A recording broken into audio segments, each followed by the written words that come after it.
ওই কালো ছায়াটা আসলে কুমিরের ছিল। কিন্তু সেটা জেনেও বাকি, গ্রামের বৃদ্ধরা কত আগে থেকে ছড়িয়ে দিয়ে গেছিল যে ওই জলাটা অভিশপ্ত। ওই জলায় নামলে কেউ বেঁচে ফেরে না। বুঝলে কাকা, আমার মনে হয় এই সত্যদা মিথ্যে বলছে।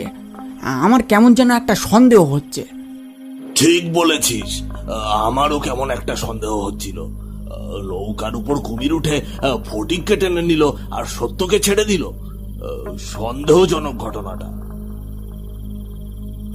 আরে বোকার হদ্দরা, এও তো হতে পারে যে ফটিক জাল ফেলে মাছ ধরছিল, আর সেই সময় কুমিরটা এসে জালে টান দিয়ে ফটিককে জলে ফেলে দেয়।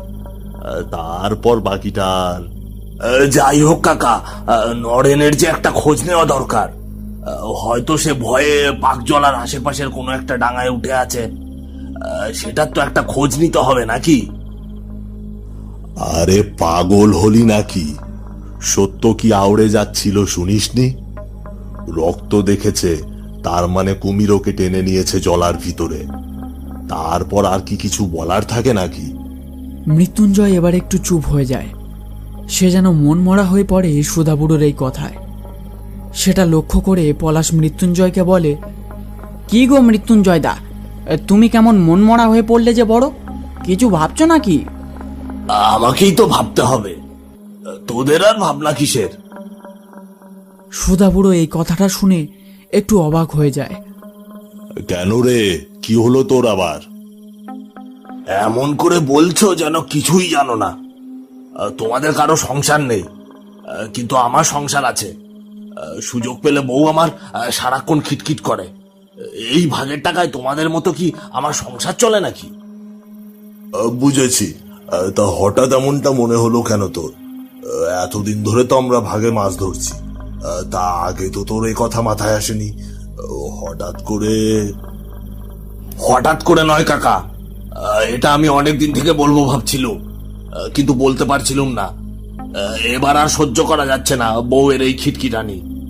আমার রোজগারটা বাড়াতেই হবে এবার দেখছি। তা রোজগারটা কিভাবে বাড়াবি ভাবছিস? কিভাবে আর, যেহেতু তোমাদের খরচ কম, তাই তোমাদের ভাগ ওই মানে মাছের ভাগের টাকাটাও কম নেওয়া দরকার হিসেব মতো। এই কথাটা শুনে পলাশ ভুরু কুঁচকে বলে ওঠে, সে কি কথা?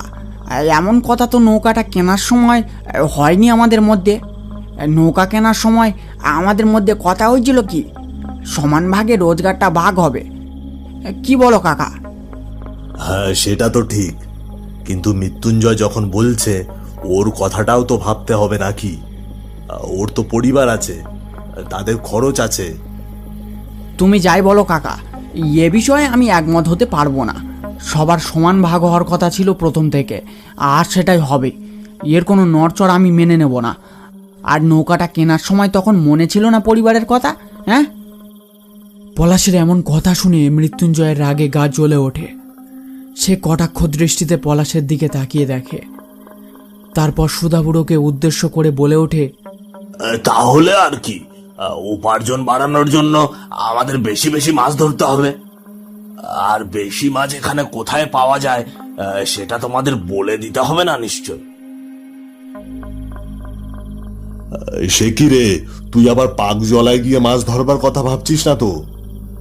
আজই একটা দুর্ঘটনা ঘটে গেল ফটিকের সাথে, তারপরেও কিভাবে সাহস হয় তোর ওই জলায় মাছ ধরার কথা মনে করিস? বাদ দাও তো কাকা, ফটিক অসাবধানতায় পড়ে গেছিল হয়তো জলাতে। সে ভুল কি আমরাও করব নাকি? না না, ওই জলাতে যাওয়াটা ঠিক হবে না। অভিশপ্ত জলা ওটা, কারো না কারো প্রাণ নিয়েই নেবে ওই জলা। ওখানে যাওয়া একদম উচিত কাজ হবে না আমাদের। তুমি কি করবে দেখো কাকা, হয় ওই জলাতে চলো, নইলে তোমাদের ভাগের টাকা কমিয়ে আমার ভাগের টাকা বাড়াও। গোড়ামিগিরি করলে আর চলবে না। না না, ভাগের টাকা নিয়ে কোনো নড়চড় করা চলবে না। কাকা, তুমি বরং রাজি হয়ে যাও, ওই জলাতেই মাছ ধরতে যাব আমরা এবার থেকে। তোরা যখন মদ বানিয়েই ফেলেছিস, তখন আর কি করার। ঠিক আছে, কাল ভোরেই তাহলে যাওয়া হবে পাক জলার দিকে।